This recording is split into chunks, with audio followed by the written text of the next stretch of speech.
আসসালামু আলাইকুম রাহমাতুল্লাহ। ৩ ফল হচ্ছে কোরআনে বর্ণিত একটি ফল, যে ফল আসলে আমাদের বাংলাদেশের মানুষ অনেকে খাইতে চায় কিন্তু খাইতে পারে না। অনেকে এ সম্পর্কে আইডিয়া নাই। তো আমাদের ছাদ বাগানে আলহামদুলিল্লাহ আমরা ৩ ফল অনেক আগেই লাগাইছিলাম। আমরা একটি মাত্র ডাল বা একটি গাছের যে একটি ডাল থাকে সেই ডাল আমরা রোপণ করছিলাম। তো আলহামদুলিল্লাহ আল্লাহর অশেষ রহমতে আজকে সে একটি ডাল থেকে অনেকগুলো ডাল জন্মাইছে, অনেকগুলো গাছের শাখা প্রশাখা হইছে।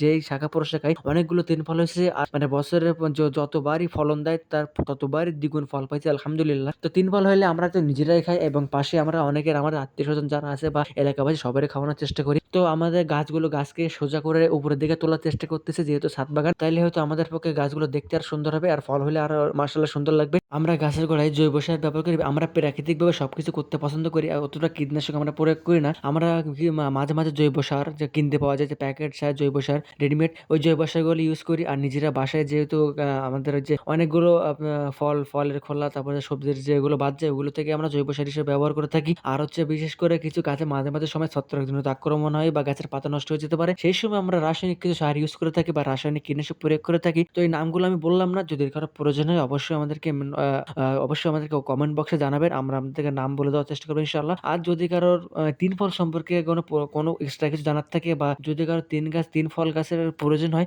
তো অবশ্যই আমাদের সাথে যোগাযোগ করুন ইনশাআল্লাহ। আমরা সর্বোচ্চ কমেডি ৩ গাছ বা ৩ ফল গাছ দেওয়ার চেষ্টা করব ইনশাআল্লাহ। আর অশ্লীলতার এই যুগে আমরা আপনাদেরকে যে হালালভাবে কনটেন্ট ক্রিয়েটর বা হালালভাবে কনটেন্ট তৈরি করার চেষ্টা করতেছি, যাতে আপনারা অনেক উপকৃত হন বা হালালের দিকে আপনারা ধাবিত হন। এজন্য আশা করি আপনারা আমাদেরকে অনেক সাপোর্ট করবেন। কারণ হারামের এই মাঝে হালাল কনটেন্ট যারা তৈরি করে তাদেরকে আপনাদের সাপোর্ট করা উচিত। ভিডিওটি অবশ্যই ভালো লাগলে চ্যানেলটিকে সাবস্ক্রাইব করে দিবেন এবং একটি লাইক করে দিবেন অবশ্যই। আজকের ভিডিওটি এই পর্যন্ত। ভালো থাকবেন, সুস্থ থাকবেন। আসসালামু আলাইকুম ওয়া রাহমাতুল্লাহ।